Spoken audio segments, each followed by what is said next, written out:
നമ്മൾ ജീവിക്കുന്ന ഈ അതിവിശാലമായ പ്രപഞ്ചത്തെക്കുറിച്ചൊന്ന് ചിന്തിച്ചു നോക്കിയേ. കണ്ണുകൊണ്ട് കാണാൻ കഴിയാത്ത ഒരു ചെറിയ ആറ്റം മുതൽ അതിവിശാലമായ ഗാലക്സികൾ വരെയുള്ള സകല കാര്യങ്ങളെയും വെറും ചില അടിസ്ഥാന ആശയങ്ങൾ ഉപയോഗിച്ച് ശാസ്ത്രജ്ഞർ എങ്ങനെയാണ് വിശദീകരിക്കുന്നതെന്ന് എപ്പോഴെങ്കിലും ചിന്തിച്ചിട്ടുണ്ടോ? ഇന്നത്തെ ഈ അന്വേഷണത്തിൽ പ്രപഞ്ചത്തിന്റെ രഹസ്യങ്ങൾ ഒളിഞ്ഞിരിക്കുന്ന ആ അടിസ്ഥാന അക്ഷരമാലയെക്കുറിച്ചാണ് നമ്മൾ സംസാരിക്കാൻ പോകുന്നത്. അതായത് നമ്മുടെ ഭൗതിക അളവുകളുടെ മാനങ്ങളെക്കുറിച്ച്.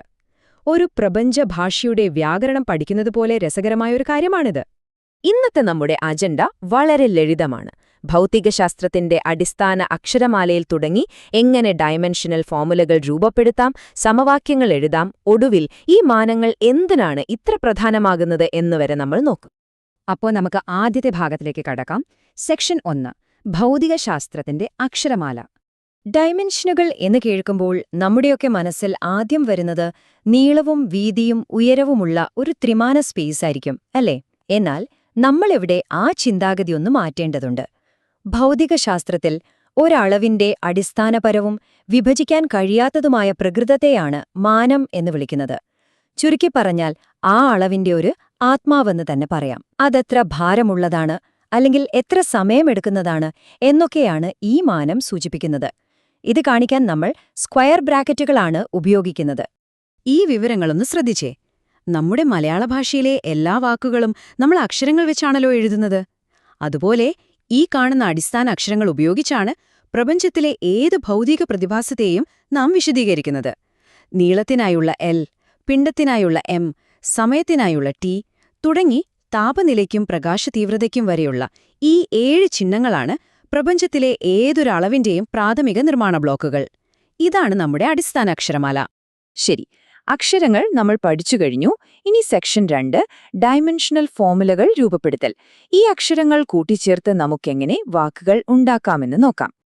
വളരെ ലളിതമായ ഒരു ഉദാഹരണത്തിൽ നിന്ന് തന്നെ തുടങ്ങാം. ഒരു പെട്ടിയുടെ വ്യാപ്തം അഥവാ വോളിയം നമ്മൾ എങ്ങനെയാ അളക്കുന്നത്? അതിന് ഒരു നീളമുണ്ട്, പിന്നെ ഒരു വീതിയുണ്ട്, അത് യഥാർത്ഥത്തിൽ മറ്റൊരു നീളം തന്നെയാണ്. ഒപ്പം ഒരു ഉയരവുമുണ്ട്, അതും ഒരുതരം നീളം തന്നെയാണല്ലോ. അതായത് 3 നീളങ്ങൾ തമ്മിൽ ഗുണിക്കുന്നതാണ് വ്യാപ്തം. അക്ഷരങ്ങളിൽ പറഞ്ഞാൽ L ഗുണം L ഗുണം L. അങ്ങനെ അടിസ്ഥാന അക്ഷരമായ L ഉപയോഗിച്ച് ഗുണിക്കുമ്പോൾ നമുക്ക് വളരെ എളുപ്പത്തിൽ വ്യാപ്തത്തിന്റെ ഫോർമുലയായ L³ ലഭിക്കുന്നു. എത്ര സിമ്പിളാണല്ലേ? ഇവിടെ നമ്മൾ ശ്രദ്ധിക്കേണ്ട വളരെ പ്രധാനപ്പെട്ട ഒരു കാര്യമുണ്ട്. നമ്മൾ പലപ്പോഴും ഫോർമുല എഴുതുമ്പോൾ അതിലില്ലാത്ത കാര്യങ്ങൾ കൂടി പൂജ്യമായി കാണിക്കേണ്ടതുണ്ട്. വ്യാപ്തത്തിൽ പിണ്ഡമോ സമയമോ ഇല്ലാത്തതുകൊണ്ട് നമ്മൾ m⁻0 എന്നും t⁻0 എന്നും ഔദ്യോഗികമായി എഴുതും. അതായത് പൂർണ്ണമായ ഫോർമുലയിൽ ഈ 3 മാനങ്ങളും കാണിക്കണം. ഇത് ഒരു തരം സ്റ്റാൻഡർഡൈസ്ഡ് ID കാർഡ് പോലെയാണ് പ്രവർത്തിക്കുന്നത്. ഇതൊരു പസിൽ സോൾവ് ചെയ്യുന്നത് പോലെ നമുക്ക് ആസ്വദിക്കാം. ഉദാഹരണത്തിന് ബലം അഥവാ ഫോഴ്സ് എങ്ങനെയാണ് നിർമ്മിക്കപ്പെട്ടിരിക്കുന്നതെന്ന് നോക്കാം. പിണ്ഡം ഗുണം ത്വരണം എന്നതാണ് ബലം. ഇവിടെ പിണ്ഡത്തിന് പകരം നമ്മൾ m എന്ന അക്ഷരം ഉപയോഗിക്കുന്നു. ത്വരണം എന്നാൽ പ്രവേഗത്തിൽ സമയത്തിനനുസരിച്ചുണ്ടാകുന്ന മാറ്റമാണ്. അതായത് നീളത്തെ സമയത്തിന്റെ സ്ക്വയർ കൊണ്ട് ഹരിക്കുന്നതിന് തുല്യം. ഇവയെല്ലാം കൂടി ഒരുമിച്ച് ചേർക്കുമ്പോൾ ബലത്തിന്റെ ഏറ്റവും അടിസ്ഥാനപരമായ ഡയമെൻഷനൽ ഒപ്പ് നമുക്ക് ലഭിക്കുന്നു. m L t⁻². ഇനി ഏറ്റവും കൗതുകകരമായ കാര്യം എന്താണെന്നോ? ഈ മാനങ്ങൾക്ക് സംഖ്യകളുടെ വലിപ്പത്തോട് യാതൊരു താൽപ്പര്യവുമില്ല എന്നതാണ് സത്യം. 10 കിലോമീറ്റർ വേഗതയിൽ പോകുന്നൊരു സൈക്കിളായാലും ലക്ഷക്കണക്കിന് കിലോമീറ്റർ വേഗതയിൽ കുതിക്കുന്ന റോക്കറ്റായാലും അവയുടെ അടിസ്ഥാനപരമായ ഐഡന്റിറ്റി ഒന്ന് തന്നെയാണ്. അത് പ്രാരംഭ പ്രവേഗമോ അന്തിമ പ്രവേഗമോ ആകട്ടെ, എല്ലാം നീളത്തെ സമയം കൊണ്ട് ഹരിക്കുന്നതാണ്. അതിനാൽ അവയെല്ലാം കൃത്യമായി ഒരേ ഡയമെൻഷനായ L⁻⁻1 പങ്കിടുന്നു. അവിടെ സംഖ്യകൾക്ക് യാതൊരു പ്രസക്തിയുമില്ല. അക്ഷരങ്ങൾ പഠിച്ചു, അതിൽ നിന്ന് വാക്കുകളും നമ്മളുണ്ടാക്കി. ഇനി നമുക്ക് സെക്ഷൻ 3ലേക്ക് കടക്കാം. ഡയമെൻഷനൽ സമവാക്യങ്ങൾ എഴുതൽ. പൂർണ്ണമായ വാക്യങ്ങൾ എങ്ങനെ എഴുതാമെന്ന് നോക്കാം. വ്യാപ്തം, വേഗത അല്ലെങ്കിൽ ബലം പോലെയുള്ള ഭൗതിക അളവുകളെ സ്ക്വയർ ബ്രാക്കറ്റുകളിൽ നൽകി നാം കണ്ടെത്തിയ ഫോർമുലയ്ക്ക് തുല്യമാക്കുമ്പോൾ ഒരു വലിയ മാജിക് അവിടെ സംഭവിക്കുന്നുണ്ട്. യഥാർത്ഥ ലോകത്തിലെ സങ്കീർണമായ സംഖ്യകളെയും മറ്റു വിവരങ്ങളെയും എല്ലാം മാറ്റിവെച്ച് ഭൗതികശാസ്ത്രത്തിന്റെ ഏറ്റവും ശുദ്ധവും അടിസ്ഥാനപരവുമായ സ്വഭാവത്തെ മാത്രമാണ് നമ്മളിവിടെ കാണുന്നത്. അങ്ങനെ പ്രപഞ്ചത്തിന്റെ യഥാർത്ഥ ഗണിതശാസ്ത്രവാക്യങ്ങൾ നമ്മൾ എഴുതിക്കഴിഞ്ഞു. ഇനി നമ്മുടെ അവസാനത്തെ സെക്ഷനിലേക്ക് വരാം. സെക്ഷൻ 4, മാനങ്ങൾ പ്രധാനമാകുന്നത് എന്തുകൊണ്ട്? യഥാർത്ഥത്തിൽ എന്തിനാണ് നമ്മളിതൊക്കെ പഠിക്കുന്നതെന്ന് നോക്കാം.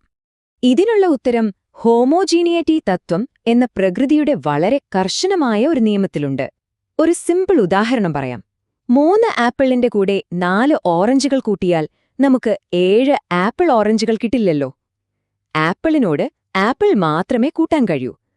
ഭൗതികശാസ്ത്രത്തിലും പ്രകൃതി ഈ നിയമം കർശനമായി പാലിക്കുന്നുണ്ട്. നിങ്ങൾക്കൊരിക്കലും പ്രവേഗവും ബലവും തമ്മിൽ കൂട്ടാനോ താപനിലയിൽ നിന്ന് വൈദ്യുതപ്രവാഹം കുറയ്ക്കാനോ കഴിയില്ല.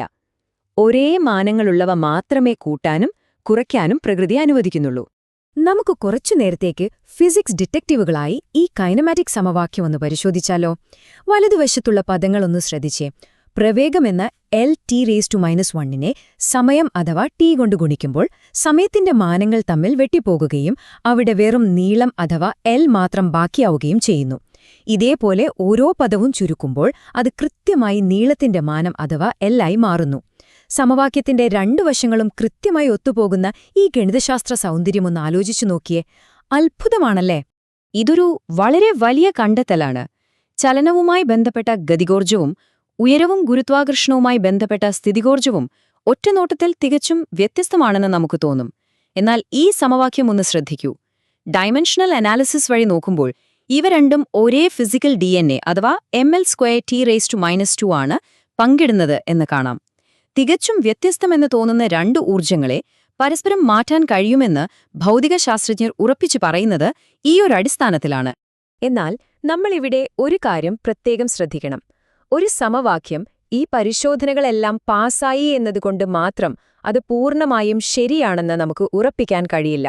കാരണം ഈ രീതിക്ക് ശുദ്ധസംഖ്യകളെയോ അനുപാതങ്ങളെയോ കാണാനുള്ള കഴിവില്ല. അത് ഈ ഡൈമെൻഷണൽ സിസ്റ്റത്തിന്റെ ഒരു ബ്ലൈൻഡ് സ്പോട്ട് അഥവാ അന്ധമായ മേഖലയാണ്. ട്രിഗണോമെട്രിക് ഫംഗ്ഷനുകൾക്കും ലോഗരിഥങ്ങൾക്കും കോണുകൾക്കുമൊന്നും മാനങ്ങളില്ല എന്ന് നമ്മൾ ഓർക്കണം. ഇതു നമ്മുടെ ചിന്തകളെ ഉണർത്തുന്ന അവസാനത്തെ വലിയൊരു ചോദ്യം അവശേഷിപ്പിക്കുന്നു. നമ്മുടെ ഈ ഡൈമെൻഷണൽ അക്ഷരമാല പ്രപഞ്ചത്തിന്റെ വ്യാകരണ നിയമങ്ങൾ നമ്മെ പഠിപ്പിക്കുന്നുണ്ടെങ്കിലും അതിന് പൂർണ്ണമായ ചിത്രം നൽകാൻ കഴിയുന്നില്ല എന്ന് നമ്മൾ കണ്ടു. എങ്കിൽ പിന്നെ പ്രപഞ്ചത്തെ നിയന്ത്രിക്കുന്ന ആ കൃത്യമായ അദൃശ്യ സംഖ്യകളും സ്ഥിരാംഗങ്ങളും നമ്മൾ എങ്ങനെയാണ് കണ്ടെത്തുക? യഥാർത്ഥ പരീക്ഷണങ്ങളും അന്വേഷണങ്ങളും തുടങ്ങുന്നത് അവിടെ നിന്നാണ്. ആ സംഖ്യകൾ കൂടി കണ്ടെത്തുമ്പോഴാണ് ഭൗതികശാസ്ത്രത്തിന്റെ കഥ പൂർണ്ണമാകുന്നത്. പ്രപഞ്ചരഹസ്യങ്ങളിലേക്കുള്ള നമ്മുടെ ഈ അന്വേഷണം ഇവിടെ അവസാനിക്കുന്നില്ല, തുടങ്ങുന്നതേയുള്ളൂ.